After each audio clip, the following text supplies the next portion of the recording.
দর্শক, ডিল নাকি ধোঁকা? ট্রাম্প আর ইরানের মধ্যে চলছে চরম বাকযুদ্ধ।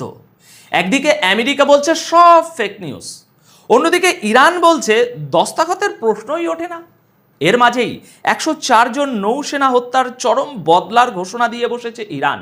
আর এই ডামাডোলের ভিতর আমেরিকা ইরান চুক্তির তোয়াক্কা না করে একলা চলো নীতিতে সামরিক অভিযানের হুমকি দিচ্ছে ইসরায়েল।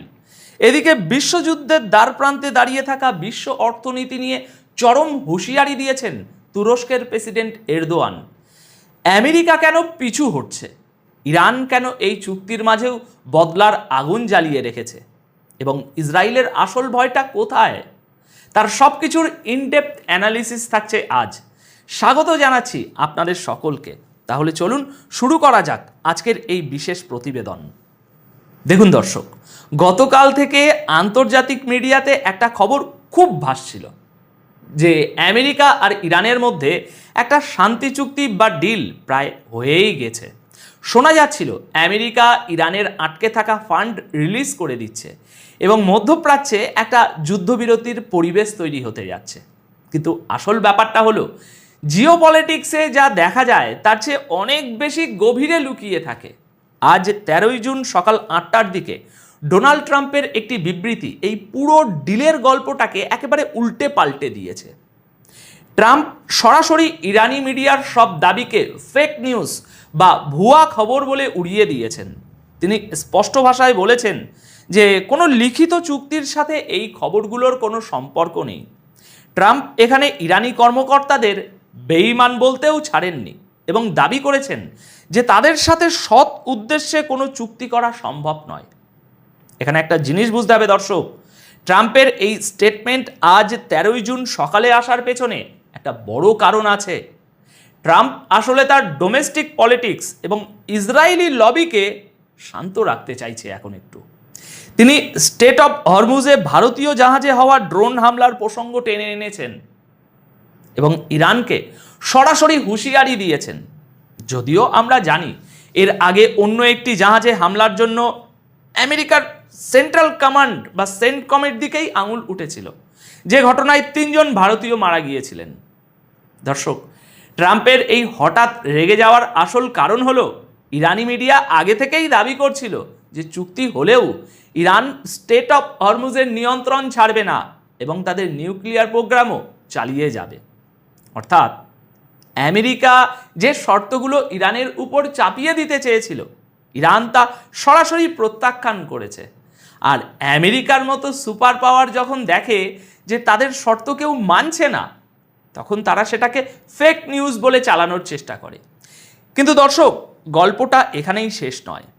আমেরিকা যেমন নিজেদের মতো করে ন্যারেটিভ তৈরি করার চেষ্টা করছে, ইরানও কিন্তু চুপ করে বসে নেই।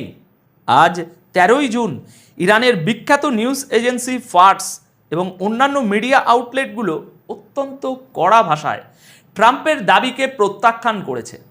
ডোনাল্ড ট্রাম্প দাবি করেছিলেন যে আগামী রবিবার অর্থাৎ 14ই জুন জেনেভাতে এই চুক্তিতে স্বাক্ষর হতে যাচ্ছে, কিন্তু ইরান এই কথাটাকে সম্পূর্ণ ভিত্তিহীন বলে উড়িয়ে দিয়েছে।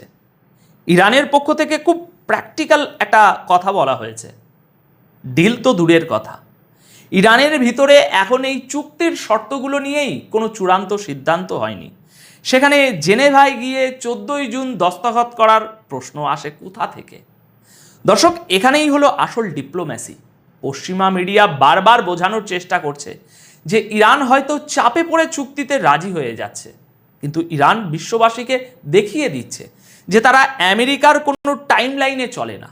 যতক্ষণ না ইরানের শর্ত পূরণ হচ্ছে এবং তাদের অভ্যন্তরীণ ফয়সালা চূড়ান্ত হচ্ছে, ততক্ষণ কোনো কাগজে সাইন করার প্রশ্নই ওঠে না। এই মুহূর্তে পুরো বিষয়টার উপর একটা ধোঁয়াশা তৈরি হয়ে আছে। একদিকে ডিলের কথা বাতাসে উঠছে, অন্যদিকে দুই পক্ষের বিবৃতি দেখলেই বোঝা যায় যে চূড়ান্ত ফয়সলা এখনো অনেক দূর। আমেরিকা চাইছে তাদের শর্তে গেমটা খেলতে, আর ইরান বুঝিয়ে দিচ্ছে যে দাবার বোর্ডে তারাও সমান শক্তিশালী খেলোয়াড়। এখন আপনাদের মনে একটা বড় প্রশ্ন আসতে পারে, যদি চুক্তির কথাই চলছে তাহলে ইরান কেন বারবার প্রতিশোধের কথা বলছে? দর্শক, এই জায়গাটাতেই নন ওয়েস্টার্ন দেশগুলোর সাইকোলজি বুঝতে হবে। গতকাল 12 জুন রাতে ইরানের সামরিক বাহিনীর deputy commander rear admiral Habibullah Sayyari একটি অত্যন্ত তাৎপর্যপূর্ণ বিবৃতি দিয়েছেন। তিনি স্পষ্ট করে বলেছেন যে আমেরিকার হামলায় ধ্বংস হওয়া ফ্রিগেট দেনা এর 104 জন শহীদ নৌসেনার রক্তের বদলা ইরান অবশ্যই নেবে। আপনাদের নিশ্চয়ই মনে আছে এই দেনা নামের যুদ্ধজাহাজটি কোনো যুদ্ধক্ষেত্রে ছিল না, এটা ভারত থেকে একটা শান্তি রক্ষা এবং বন্ধুত্বপূর্ণ ট্রেনিং এক্সারসাইজ শেষ করে দেশে ফিরছিল। জাহাজটিতে কোনো অ্যাটাকিং ওয়েপেন বা ভারী যুদ্ধ অস্ত্রও ছিল না, কিন্তু তারপরও অত্যন্ত নির্মমভাবে টর্পেডো দিয়ে হামলা চালিয়ে 104 জন ইরানি নাবিককে হত্যা করা হয়। সবচেয়ে বিস্ময়কর ব্যাপার হলো তথাকথিত মানবাধিকারের ধ্বজাধারী কোনো পশ্চিমা দেশ বা আন্তর্জাতিক সংস্থা এই হত্যাকাণ্ডের কোনো নিন্দা জানায়নি। এখন ভাবুন, একদিকে যখন টেবিলে বসে শান্তি চুক্তির আলোচনা চলছে, ঠিক তখনই ইরানের ফোর্সেস কেন এত শক্ত ভাষায় বদলার কথা বলছে? আসল ব্যাপারটা হলো মধ্যপ্রাচ্যের কূটনীতিতে একটা অলিখিত নিয়ম আছে। আপনি যখন শত্রুর সাথে নেগোসিয়েশন টেবিলে বসবেন, তখন আপনার হাতে তলোয়ার থাকতেই হবে। ইরান খুব ভালো করেই জানে, একবার যদি কাগজে কলমে শান্তি চুক্তি সই হয়ে যায়, তাহলে এই 104 জন সেনার হত্যার বদলা আর কোনোদিনই নেওয়া যাবে না। কারণ যুদ্ধ থামার পর আপনি নতুন করে হামলা করতে পারবেন না। তাই ইরান আমেরিকাকে এই বার্তাই দিচ্ছে যে চুক্তি যদি করতে হয়, তবে এই রক্তের হিসেব মেনেই করতে হবে। ইরান কোনোভাবেই দুর্বল হয়ে বা ভয় পেয়ে চুক্তিতে আসছে না, সেটা প্রমাণ করাই তাদের মূল লক্ষ্য। আর এই আমেরিকা ইরান ডিলের খবরে যদি বিশ্বের সবচেয়ে বেশি কারো রাতের ঘুম হারাম হয়ে থাকে, তাহলে সেটা একমাত্র ইসরায়েল। দর্শক, আপনারা খেয়াল করলে দেখবেন ইসরায়েল যেন এখন জ্বলন্ত কয়লার ওপর বসে আছে। গতকাল 12 জুন রাত 8টার দিকে ইসরায়েলের প্রতিরক্ষা মন্ত্রী ইসরায়েল কাটজ সোশ্যাল মিডিয়ায় একটি দীর্ঘ পোস্ট করে বলেছেন যে আমেরিকা ও ইরানের মধ্যে যাই চুক্তি হোক না কেন, ইসরায়েল একা হলেও ইরানের নিউক্লিয়ার প্রোগ্রামের উপর সামরিক হামলা চালানোর পূর্ণ অধিকার নিজেদের কাছে রাখবে। কি বুঝলেন? তিনি পরিষ্কার জানিয়েছেন যে তিনি এবং নেতানিয়াহু ইসরায়েলি বাহিনীকে যে কোনো পরিস্থিতির জন্য এখন থেকেই প্রস্তুত হওয়ার নির্দেশ দিয়ে দিয়েছেন। কাটজের এই বয়ানের পেছনের ভয়টা একটু লজিক্যালি চিন্তা করুন। ইসরায়েল জানে যে ডোনাল্ড ট্রাম্প তার নিজস্ব রাজনৈতিক স্বার্থ এবং আমেরিকার পলিসি অনুযায়ী ইরানের সাথে একটা সেটেলমেন্টে আসতে চাইছেন, কিন্তু আমেরিকা যদি একবার ইরানের সাথে চুক্তিতে সই করে ফেলে, তবে ইসরায়েলের জন্য ইরানের উপরে হামলা করাটা প্রায় অসম্ভব হয়ে দাঁড়াবে।